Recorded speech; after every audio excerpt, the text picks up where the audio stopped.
Anda masih dengarkan 96,4 FM Radio Mandala Banyuwangi. Radio terpilih. Radio Mandala Banyuwangi. Radio terpilih.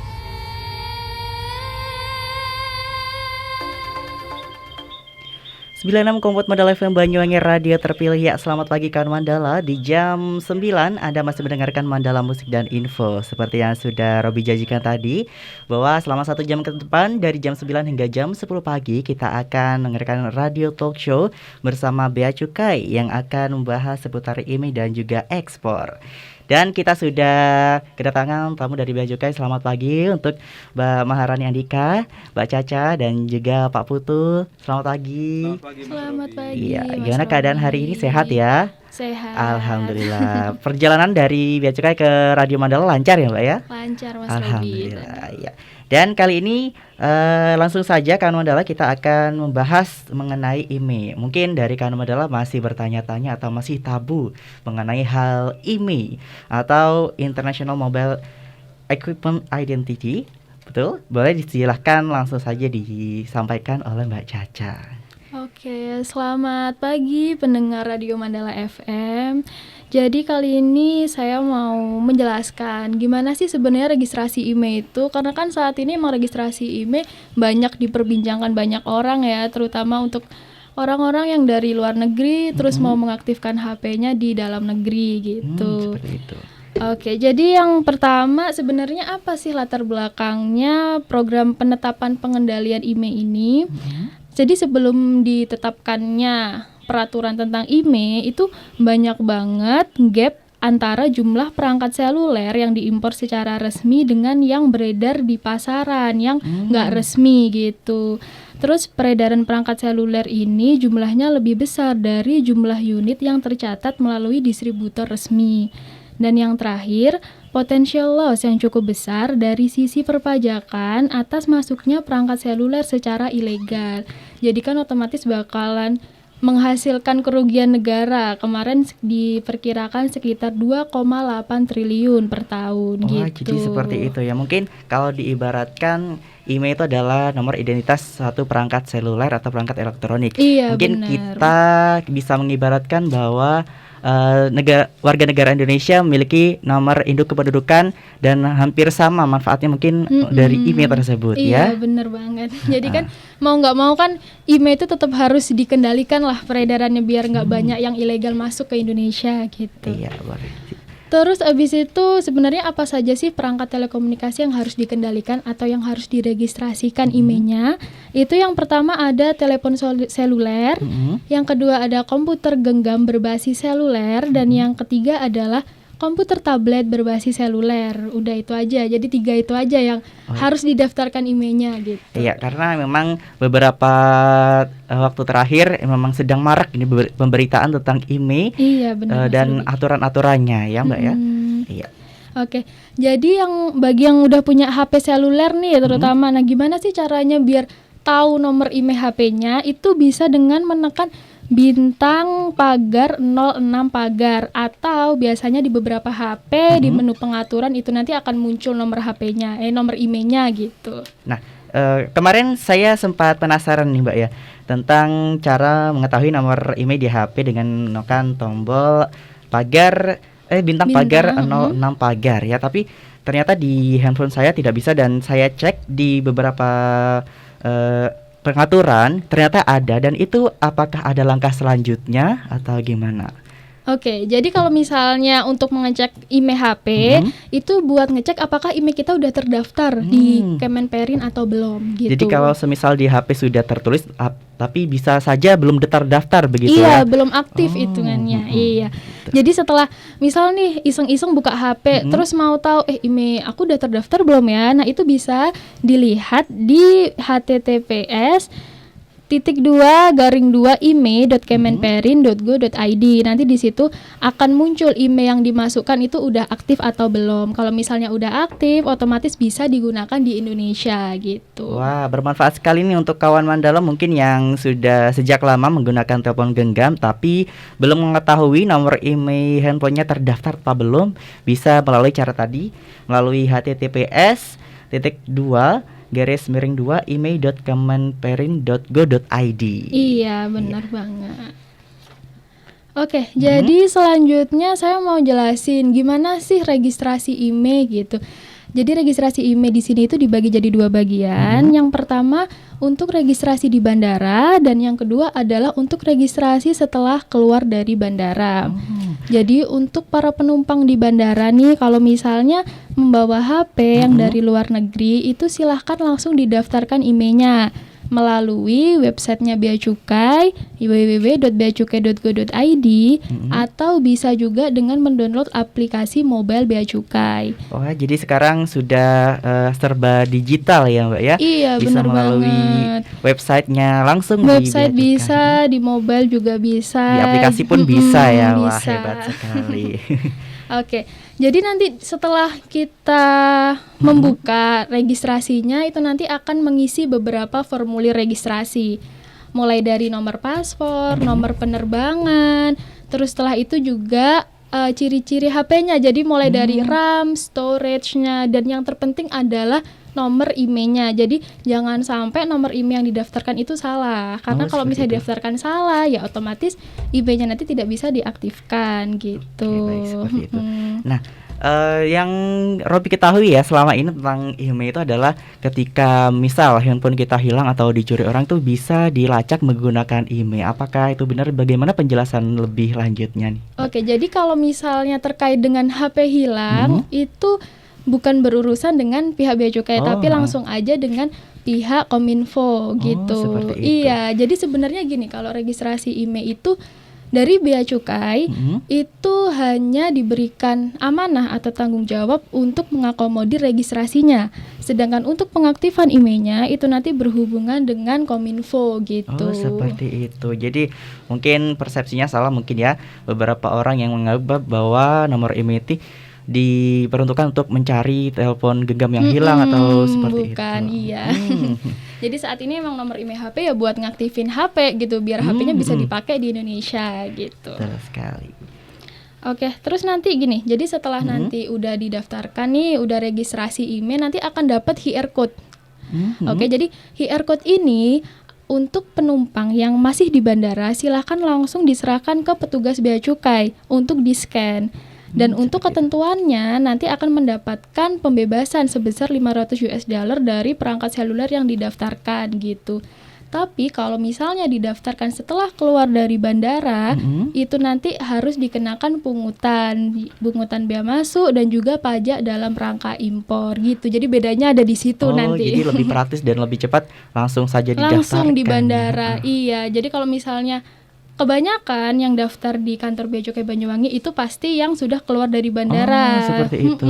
Jadi kan otomatis langsung dapat pungutan bea masuk dan juga pajak dalam rangka impor dulu. Gitu. Mungkin kendalanya apakah belum mengetahui informasi ini atau memang dari pengguna telepon itu yang bandel gitu ya, tidak mendaftarkan di bandara? Iya, itu biasanya sih kalau misalnya yang daftar ke kantor itu biasanya ada yang alasannya ini harus karantina dulu Mbak gitu. Jadi nggak sempat daftar. Jadi kalau menurut saya sih ketika penumpang tuh turun dari pesawat itu langsung aja bilang ke petugas Bea Cukainya, Pak saya bawa HP atau Bu saya bawa HP dan saya ingin meregistrasikan IMEI terlebih dahulu gitu. Mungkin jadi, tidak sabar menggunakan HP tersebut. Iya, jadi langsung dibawa pulang aja deh nanti jadi langsung didaftarkan ke Bea Cukai. Iya, jadi padahal lebih praktis langsung didaftarkan di bandara ya. Iya, lebih praktis, dapat pembebasan juga kan $500. Kalau misalnya udah keluar dari bandara harus membayar pungutan bea masuk senilai 10% dari harga HP, terus PPh-nya juga 10% dari nilai impor. Kalau nggak punya NPWP 20% dari nilai impor, terus kena juga tarif PPN flat nih 10% dari nilai impor juga gitu. Jadi untuk kawan Mandala yang mempunyai HP yang atau membawa dari luar negeri gitu ya, bisa didaftarkan langsung di bandara aja deh ya, biar makin praktis dan cepat pastinya. Oke gitu, bener. Terus abis itu juga saya mau menjelaskan, jadi setelah registrasi nih IMEI terus barcode-nya juga udah di-scan sama petugas Bea Cukai. Itu biasanya dalam jangka waktu 1-2 hari setelah pendaftaran itu HP akan bisa langsung aktif. Terus biasanya banyak nih pertanyaan, kok udah bayar ya, kok udah daftar tapi nggak aktif, gimana nih? Nah itu silahkan menghubungi call center 159. Itu call centernya dari Kementerian Komunikasi dan Informatika gitu. Jadi bilang aja kalau misalnya udah meregistrasikan email terus tapi kok belum aktif, nanti akan otomatis akan didaftarkan langsung gitu sama dari pihak Kominfo-nya itu. begitu ya. Jadi bukan untuk bea cukai lagi ya. Iya, udah nggak ada urusannya sama pihak bea cukai selesai lagi tugas lah ya gitu. istilahnya. Iya. Baik. Nah, untuk mekanisme registrasi email barang kiriman ini seperti apa kira-kira nih Mbak Oh iya Caca? gitu ini. Jadi biasanya kan memang banyak yang tanya kalau misalnya HP-nya beli online gitu, terus registrasi emailnya gimana? Gini, jadi kalau registrasi email untuk barang kiriman itu tanggung jawab penyelenggara posnya atau yang perusahaan yang mengirimkan barangnya itu gitu. Jadi bukan kita ya yang mengurusi pendaftaran email. Jadi Iya, pihak bukan. dari tokonya atau all shop-nya begitu. Langsung dari pihak penyelenggara posnya yang harus mendaftarkan email melalui bea cukai yang menerima barangnya pertama kali itu tadi seperti gitu. itu. Iya, soalnya kan banyak pertanyaan nih, kok emailnya belum aktif. Nah ternyata dia barang kiriman gitu, jadi nggak seperti bisa itu. mendaftarkan sendiri. Dia harus menghubungi dari pihak penyelenggara posnya, atau kalau enggak langsung menghubungi bea cukai yang menerima barang paketnya itu tadi gitu. Memang selama ini masyarakat Indonesia sih belum belum terlalu ihai untuk masalah email gitu. Pasti kalau mau beli HP nih, tinggal beli aja deh, nanti tinggal pakai gitu ya. Iya. Jadi masih tabu lah istilahnya untuk mengenai email sendiri gitu. Iya benar Mas. Sama ini juga sih saya juga mau ngasih tips nih buat para pendengar Radio Mandala atau masyarakat Indonesia ya, terutama kalau misalnya beli HP di Indonesia itu jangan langsung percaya buat langsung pakai HP-nya. Jadi harus dicek dulu emailnya gitu. Ya. Apalagi kalau misalnya beli HP-nya bekas atau second lah ya istilahnya. Itu dicek dulu emailnya udah terdaftar atau belum. Karena kalau misalnya sampai emailnya belum terdaftar, itu otomatis akan terblokir. Karena nggak bisa diregistrasikan. Kalau udah HP di Indonesia, terus emailnya belum terdaftar, itu udah otomatis terblokir gitu. Jadi misal kalau emailnya belum terdaftar berarti tidak bisa digunakan dong handphone tersebut ya Mbak? Iya benar nggak bisa. Karena kan email kan untuk mengaktifkan jaringan di HP itu gitu. Oke, betul. Baik. Bisa langsung dijelaskan kembali Mbak, apa sih mengenai informasi lebih lanjut tentang email nih? Oke, gini. Jadi untuk para masyarakat Indonesia nih, terutama pendengar Radio Mandala yang datang dari luar negeri dan ingin masuk ke Indonesia dengan menggunakan HP yang dibeli dari luar negeri, itu silahkan untuk diregistrasikan emailnya yang tadi saya jelaskan melalui mobile bea cukai atau website resmi bea cukai di www.beacukai.go.id. Terus juga jangan lupa ketika nanti untuk mau scan QR code dari hasil registrasi itu tadi, silahkan untuk membawa asli paspor, terus tiket atau boarding pass, dan kalau misalnya ada itu invoice HP-nya, jadi struk pembelian HP-nya itu kalau ada, kalau nggak ada ya nggak apa-apa.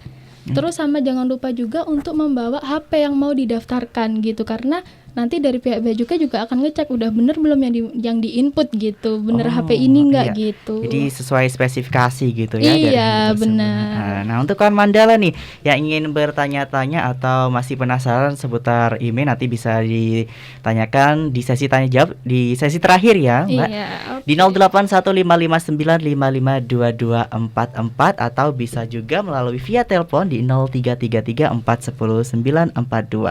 Nah ini sudah ada pertanyaan tapi kita simpan terlebih dahulu. Kita akan lanjut bahas lagi mengenai email. Oke, silahkan.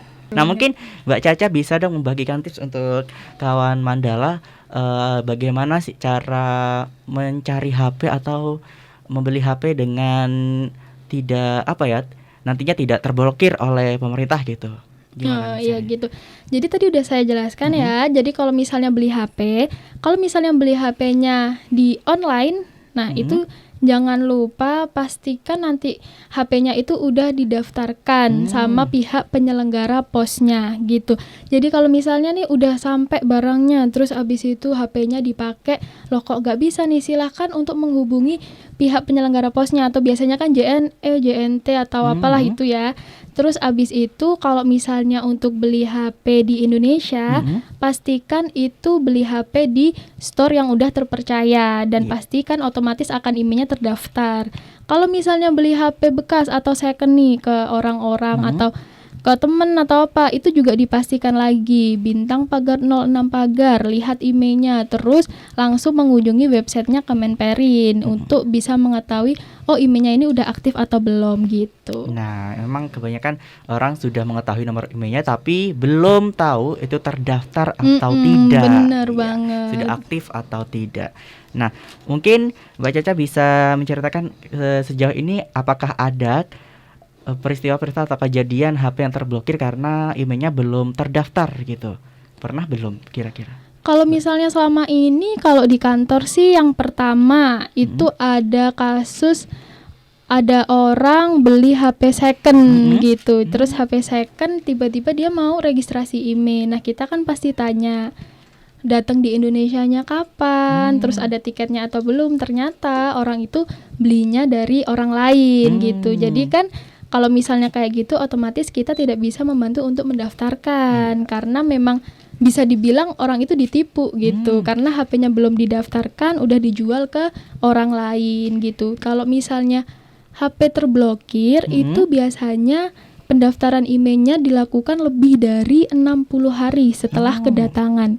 Kalau misalnya email HP itu bisa didaftarkan dalam jangka waktu 60 hari setelah kedatangan di Indonesia, itu bisa. Tapi kalau setelah itu, mohon maaf kami belum bisa membantu untuk meregistrasikan emailnya gitu. Oh, jadi sekali lagi untuk kawan Mandala yang ingin beli handphone baru gitu ya, atau saya kan dicari tahu dulu seluk-beluknya HP tersebut. Iya, latar belakangnya lah dicari betul dulu. Nah, mungkin untuk kendala lain yang Mbak Caca alami ketika registrasi email untuk para kawan Mandala mungkin ya di kantor seperti apa sih kendalanya? Kalau misalnya kendala sih selama ini nggak ada ya, cuma kadang orang-orang yang datang ke kantor itu lupa buat bawa persyaratannya, dikira cuma bawa QR code-nya aja. Jadi selain QR code harus membawa paspor aslinya.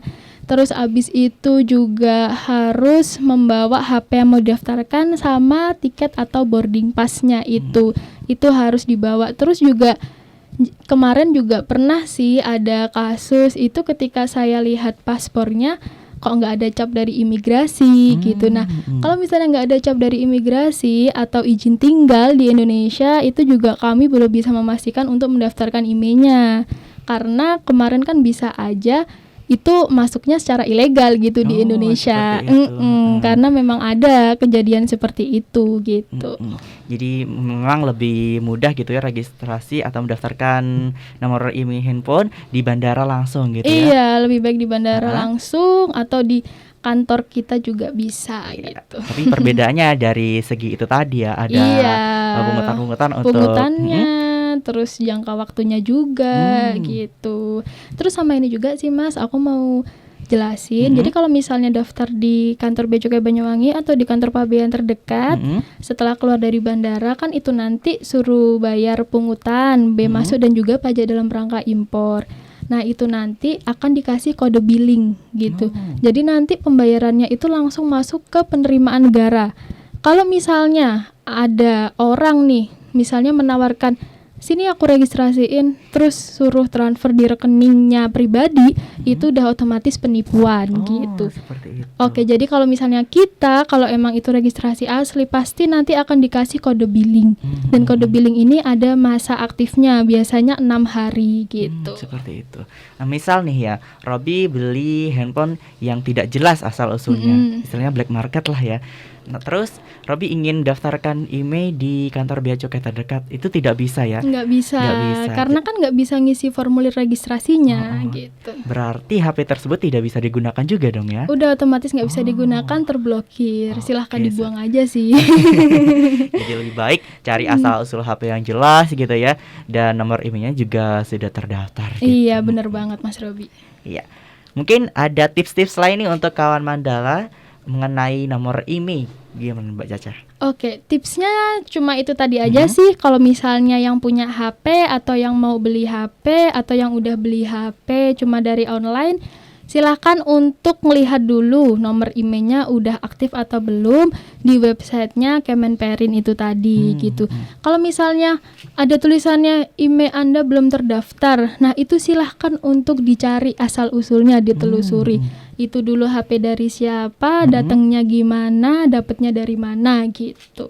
Karena kalau misalnya ke Bea Cukai pun kami juga belum bisa membantu gitu, karena kan kita tidak mempunyai asal usulnya juga gitu itu loh. dia yang terpenting. Jadi untuk kawan Mandala yang masih penasaran mengenai registrasi IMEI dan pendaftarannya, bisa banget di 081559552244 atau di telepon interaktif kami di 0333410942. Terima kasih untuk Mbak Caca atas informasinya Sama-sama, mengenai registrasi Mas IMEI. Robi. Dan saat lagi kawan Mandala kita akan bahas mengenai seputar ekspor yang mudah bersama Bapak Putu. Sudah siap Bapak Putu?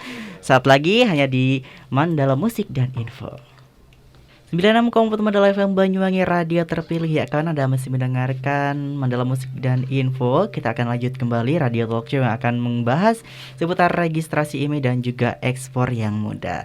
Nah, dari Mbak Caca yang sudah menyampaikan informasi seputar IMEI, kita akan berlanjut ke Pak Putu. Selamat pagi Pak Putu. Selamat pagi. Wah, tampaknya segar sekali ya di pagi hari ini.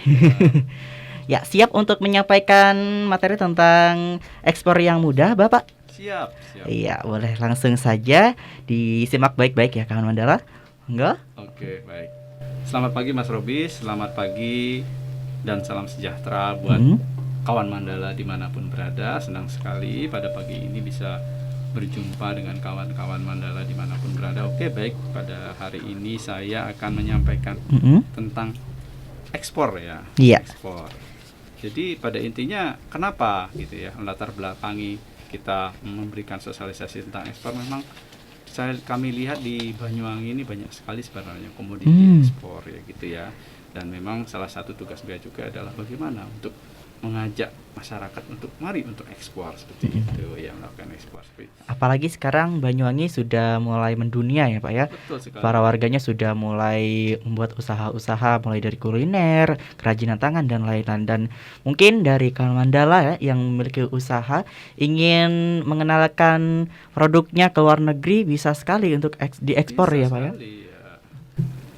Silakan. Oke, baik. Saya jelaskan dulu ya secara dari Undang-Undang Nomor 17 tahun 2006 tentang kepabeanan. Apa sih sebenarnya ekspor itu ya? Secara hukum, bahasa hukumnya adalah ekspor adalah kegiatan mengeluarkan barang. Itu dari daerah pabean, keluar dari daerah pabean. Nah, secara hukum, secara yuridis bahwa kapan barang itu dikatakan ekspor kan gitu. Yeah. Yaitu pada saat dimuat ke sarana pengangkut. Nah, disinilah fungsi dari Bea Cukai untuk melakukan pelayanan dan pengawasan ekspor. Tujuannya untuk memastikan sesuai dengan ketentuan, dan yang pasti satu lagi adalah mencatat. Nah, kita akan dengan pencatat itu baik secara sistem informasi maupun secara manual kan gitu ya. Nanti kita akan tahu berapa sih devisa negara kita ini. Nah, itu tujuannya sebenarnya. Disitulah peran Bea Cukai gitu. Iya. Dan untuk tata laksananya untuk ekspor sendiri nih bagaimana nih? Mungkin kawan Mandala penasaran nih Pak ya. Ya, oke. Jadi pada prinsipnya ekspor itu kurang kenceng ya Mas ya. Oke, istilah ekspor intinya nanti menggunakan namanya PIB. Nah, jadi sebelum menjadi eksportir tentu masyarakat itu mengajukan registrasi dulu. Nah, registrasi. Tapi tidak semua barang-barang yang diekspor itu harus menggunakan PIB. Nah, ada barang-barang tertentu seperti barang pribadi penumpang, barang awak sarana pengangkut, barang untuk pelintas batas, barang kiriman melalui pos dengan berat tidak melebihi dari 100 kg. Jadi itu tidak menggunakan PIB. Tidak wajib ya. Tidak wajib. Nah, jadi yang dari masyarakat yang akan mengekspor dengan PIB nanti harus melakukan registrasi terlebih dahulu. Nah, registrasi di kepabeanan namanya untuk mendapatkan akses kepabeanan gitu, seperti itu. Boleh lanjut saja Bapak? Oke, ya itu kan. Jadi prinsipnya bahwa ekspor itu menggunakan BC 30 namanya, PIB. Nah, pada saat untuk itu melakukan registrasi apa saja yang diperlukan. Nanti masyarakat mendaftar dulu di OSS untuk mendapatkan nomor induk berusaha. Oh, NIB, jadi tidak langsung saja diekspor gitu ya, harus itu mendaftarkan khusus dulu. untuk yang menggunakan PEB ya. Hmm. Jadi kalau untuk yang seperti tadi yang tidak menggunakan PEB tidak perlu melakukan registrasi seperti itu. Jadi kayak perorangan dan seperti itu yang barangnya seperti di bawah 100 kg dan nyata-nyata untuk tidak diperdagangkan itu tidak perlu melakukan registrasi. Nah, apa saja diperlukan saat melakukan registrasi itu kan gitu ya. Nanti dia akan mendaftar registrasi, yang diperlukan adalah NIB, nomor induk berusaha, terus NPWP dan keterangan status wajib pajak dengan status valid. Nah, itu jadi nanti daftarkan di www.beacukai.go.id di menu portal pengguna jasa dan di INSW, Indonesian National Single Window. Jadi di registrasi.insw.go.id. Oke, jadi sekali lagi kan sekarang sudah di era digital ya. Betul. Semuanya serba elektronik. Bisa sekali kan Mandala yang ingin mengenalkan produk-produknya atau menduniakan nih ya produk-produk yang dibuatnya, bisa sekali mendaftarkan lewat website tadi. Ya, info selanjutnya Bapak kira-kira mengenai ekspor ini apa lagi nih kira-kira? Oke, ya ekspor itu apa lagi ya? Jadi ada namanya kategori barang ekspor. Ada kategori umum, kategori khusus seperti apa? Barang kiriman, barang pindahan. Jadi tidak semua. Terus ada juga barang dengan fasilitas. Ya, fasilitas. Kemudian impor tujuan ekspor, ada fasilitas tempat penimbunan berikat, dan tentu ada lagi barang yang dikategorikan harus dikenakan bea keluar. Oh, seperti itu. Apa? Contohnya konsentrat mineral, kulit, kayu, biji kakao, CPO dan produk turunannya. Oke, seperti itu. Ya, mungkin gini, ini pribadi sih ya Pak. Betul. Pengalaman pribadi. Saya mempunyai teman gitu ya yang ingin mengenalkan produknya berupa ikan untuk diekspor gitu. Nah, kira-kira registrasinya bagaimana? Apa mendaftarkan terlebih dahulu di kantor bea cukai dengan persyaratan apa saja? Kira-kira seperti itu Pak. Ya, jadi untuk itu harus registrasi dulu. Registrasi kepabeanan dulu untuk mendapatkan akses kepabeanannya. Setelah itu dia mengambil modul di kantor bea dan cukai, bisa terhubung dengan modul bea cukai seperti itu. Iya, wah. Jadi mudah sekali ya untuk registrasi. Dan yang pasti pelayanan di bea cukai itulah gratis tanpa biaya. Nah, itu yang terpenting. Iya, jadi itu yang terpenting. Jangan termakan isu-isu hoax ya, Pak ya. Betul. Kalau ada permasalahan di bidang ekspor, silakan langsung hubungi kami di bea dan cukai. Silakan dilanjut lagi, mungkin ada informasi apa lagi mengenai ekspor nih. Betul. Kawan Mandala ya. pasti masih penasaran atau masih ingin mengetahui gimana sih tata cara ekspor yang mudah gitu ya. Ya, oke. Proses pelayanan ekspor itu kalau sudah mendapatkan modul, dia mengajukan ke ini modul PIB-nya. Dilayani dengan ditentukan bahwa apakah dokumennya nanti dicek invoice, packing list, bisa melalui sistem informasi atau secara manual. Bisa seperti itu. Itu aja mungkin. Nah, ekspor itu juga bisa dilakukan pemeriksaan fisik. Bisa dilakukan. Pada prinsipnya ekspor itu adalah pemeriksaan dokumen. Tapi bisa dilakukan pemeriksaan fisik dengan barang-barang kira-kira seperti apa. Dia misalnya fasilitas kepabeanan, misalnya KIT atau itu, terus kena bea keluar. Itu. Terus dia termasuk ekspor sementara atau ekspor kembali. Ada lagi dari hasil intelijen dan informasi Direktorat Jenderal Pajak. Itu bisa dilakukan pemeriksaan fisik. Kemudian bagi ekspor itu juga dapat dilakukan konsolidasi. Jadi ada beberapa eksportir jadi satu. Nah, itu bisa jadi penggabungan. Jadi namanya ekspor gabungan gitu ya. Nah, minimal 2 PIB dalam satu peti kemas misalnya, seperti itu. Jadi tapi ekspor konsolidasi itu dilakukan oleh siapa saja? Yang pertama yaitu konsolidator. Ya, di badan usaha yang memenuhi syarat dan telah mendapatkan persetujuan dari kepala kantor. Yang kedua adalah eksportir. Nama eksportir itu. Yang ketiga adalah kelompok eksportir, seperti itu. Bisa melakukan konsolidasi misalnya gini. Jadi dia mau ekspor tapi nggak cukup di satu kontainer kan gitu ya misalnya. Nah, jadi bisa digabung dengan yang lain gitu ya. Sekarang namanya ekspor konsolidator namanya seperti itu ya terus. Nah, terus kemudian di Banyuwangi ini kan saat ini kan gitu ya, nggak ada pesawat yang langsung ke luar negeri. Namanya bisa pelayanan ekspor non multimoda udara yang di sini. Nah, bisa dari pesawat di sini, pesawat lokal yang ke Jakarta, nanti dari Jakarta bisa langsung ke luar negeri dan sudah dilayani kemarin dengan Mas Wanda itu lintas Dewata. Ya, kemarin sudah berapa kali kami melakukan kegiatan tersebut lewat lintas Dewata Kargo. Ya, gitu dengan ekspor koral ya. Koral itu. Dan yang pasti pelayanan ekspor adalah 24 jam. Artinya seperti itu ya. Melalui website tadi pastinya. Betul.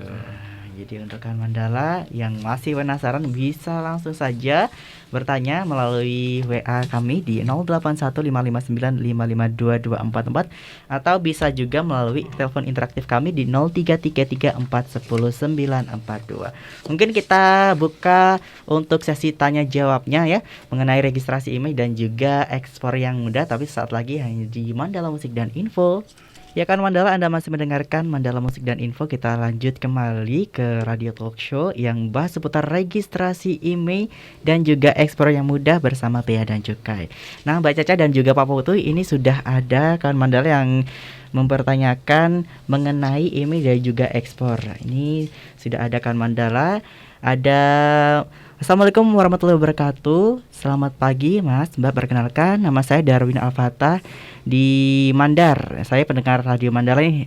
Saya mau bertanya untuk sesi talk show bersama Bea dan Cukai. Yang pertama nih, apakah di masa pandemi ini mengekspor atau mengimpor barang terdapat pembatasan nih untuk Pak Putu mungkin ya? Memang ada. Bukan masalah di pandemi saja gitu ya.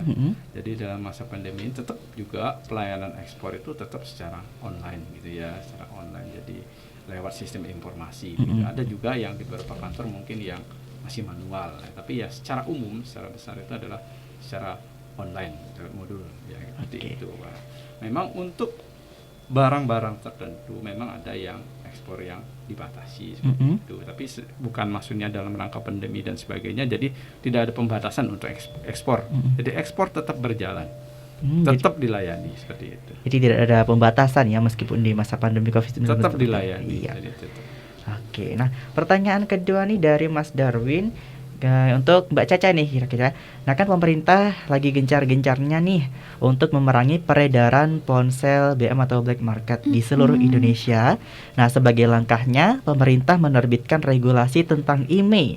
Nah yang ditanyakan nih, apakah pengguna HP black market yang sudah beredar nantinya pada saat aturan IMEI berlaku akan dikenakan sanksi?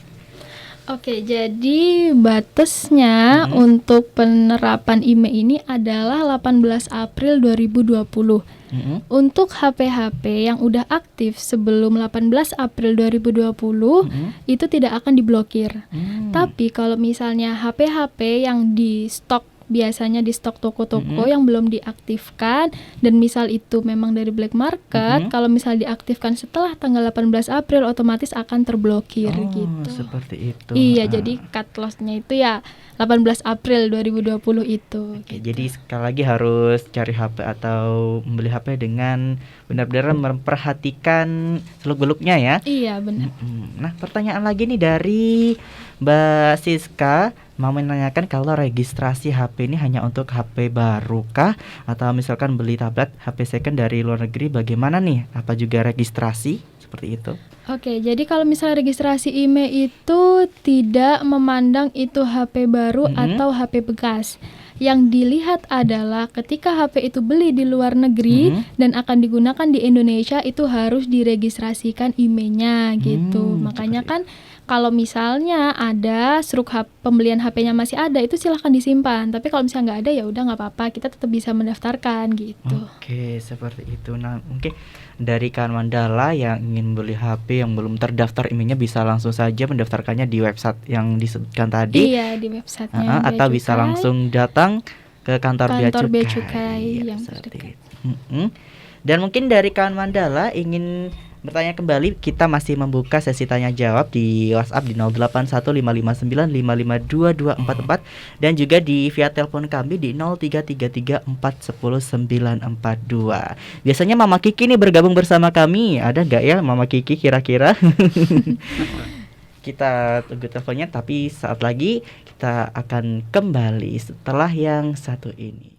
96,4 Mandala FM Banyuwangi Radio terpilih ya kan. Kita akan lanjut kembali ke Radio Talk Show yang akan bahas tentang registrasi IMEI dan ekspor yang mudah. Nah ternyata ada pertanyaan kembali nih dari kawan Mandala, yakni tentang bagaimana sih aturannya apabila HP dari luar negeri tersebut tidak dibawa oleh penumpang melainkan oleh paket pos nih untuk Mbak Caca. Oke. Jadi seperti yang udah saya jelaskan tadi, kalau misalnya dikirim dari paket pos itu nanti kalau memang IMEI-nya belum terdaftar, HP nggak bisa dipakai, silakan untuk menghubungi pihak PJT-nya atau pihak penyelenggara posnya. Silakan nanti datang ke kantor kemarin, ngirimnya melalui apa nih? Nah, silakan datang ke situ gitu untuk menanyakan pertanggungjawabannya kok IMEI-nya belum terdaftar gitu. Kalau misalnya nih kebanyakan kasusnya kan pihaknya udah nggak bisa dihubungin lagi, pihak penyelenggara posnya nggak bisa dihubungin lagi. Nah itu nanti silahkan untuk menghubungi Bea Cukai yang kemungkinan menerima paketnya itu tadi gitu. Biasanya kalau yang deket-deket sini sih dari Bea Cukai Jember, kalau nggak gitu dari Bea Cukai Soekarno-Hatta gitu, yang ada barang kiriman posnya gitu. Oke, seperti itu. Nah, ini juga ada pertanyaan lain nih untuk Pak Putu. Nah, beberapa saat yang lalu mendapatkan pesan WhatsApp nih bahwa barang kiriman dari luar negeri untuk saya ditahan oleh Bea Cukai dan diminta untuk mentransfer uang ke nomor rekening pegawai tersebut. Apakah ini termasuk penipuan nih Pak Putu?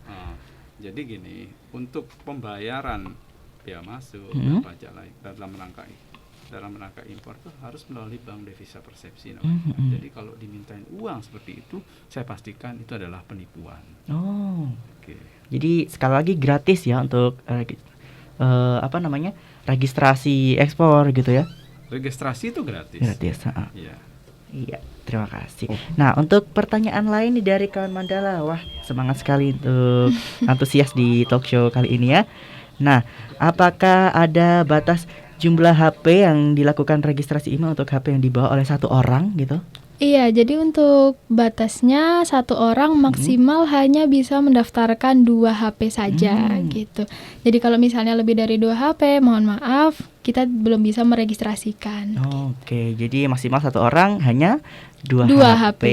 Nah, wah tak terasa nih sudah hampir jam 10 pagi, kurang 10 menit lagi. Mungkin ada yang disampaikan untuk Mbak Caca dan juga Pak Putu di sesi terakhir ini. Jadi begini, saya tambahkan sedikit ya. Jadi untuk teman-teman yang mau ekspor mungkin, jadi kemarin ada juga pertanyaan bahwa bagaimana Pak kalau nanti ternyata barang yang saya ekspor tidak sesuai dengan pesanan atau berubah ininya kan seperti itu, berubah jumlahnya atau jenis barangnya. Jadi di dalam ekspor itu dalam PIB ada namanya fasilitas pembetulan, pembetulan PIB seperti itu, dan juga ada PIB itu juga bisa dibatalkan kalau memang dibatalkan pesanannya oleh luar negeri dan sebagainya seperti itu.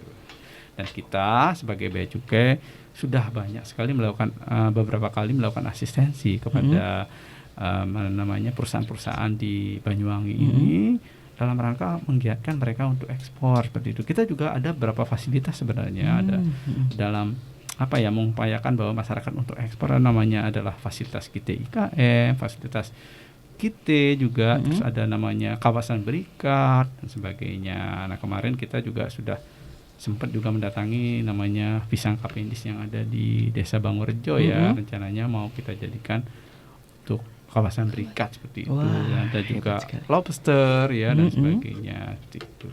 Iya, itu dari Pak Putu. Dan untuk Mbak Caca sendiri bagaimana nih?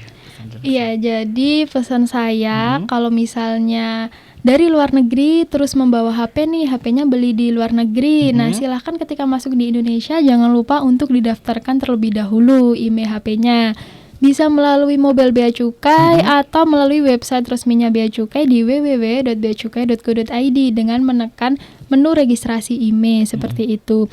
Terus juga mohon lebih selektif kalau misalnya membeli HP, baik itu HP dari luar negeri ataupun HP yang beli di dalam negeri. Jangan sampai terkena penipuan dari HP-HP yang belum didaftarkan IMEI-nya. Karena kalau misalnya beli HP second terus belum didaftarkan IMEI-nya, itu akan otomatis terblokir gitu. Oh, seperti itu. Nah, ini harus dicantumkan nih untuk kawan Mandala ya. Jadi sekarang kan era digital ya, ekspor ataupun registrasi IMEI itu mudah sekali. Jadi jangan takut, jangan risau untuk kawan Mandala, atau mungkin masih kesulitan bisa langsung datang ke kantor Bea Cukai seperti itu. Wah, tampaknya 1 jam kurang itu ya, kurang puas ya untuk kita berbincang-bincang mengenai registrasi IMEI dan juga ekspor. Dan terima kasih untuk Mbak Caca dan juga Pak Putu untuk waktunya sudah berkenan hadir di Radio Mandala untuk memberikan informasi kepada kawan Mandala yang sangat penting nih untuk diketahui. Mungkin kita bisa berjumpa lagi di lain waktu ya. Iya, Mas Robi. Iya, Mas Robi. Saya mau menyampaikan, jadi kalau misalnya ada pertanyaan lagi nih terkait tentang IMEI atau ekspor atau yang berhubungan dengan kepabeanan dan cukai, silahkan untuk menghubungi kami melalui WhatsApp bisa di 0811 3338 8333 atau bisa juga melalui aplikasi kami di website www.beacukaibanyuwangi.go.id. Setelah itu kalau misalnya mau tahu informasi nih tentang kepabeanan dan cukai atau mau mengikuti kami, yaitu bisa melalui Instagram atau Twitter @bcbanyuwangi atau bisa juga di Facebook atau YouTube Bea Cukai Banyuwangi gitu. Nah, sekarang soalnya sudah era digital, semuanya serba mudah. Terima kasih sekali lagi untuk Mbak Caca dan juga Pak Putu yang sudah berkenan hadir di Radio Mandala Banyuwangi. Sama-sama. Kita jumpa lagi pada sesi berikutnya ya. Semoga bisa dipertemukan kembali. Nah, untuk kawan Mandala juga terima kasih sudah stay tune di 96,4 Mandala FM Banyuwangi. Akhirnya saya Robi Dermansyah undur diri. Selamat pagi, selamat beraktivitas. Jangan lupa bersyukur dan bahagia. Yuhu. Anda masih dengarkan 96,4 FM Radio Mandala Banyuwangi. Radio terpilih. Radio Mandala Banyuwangi. Radio terpilih.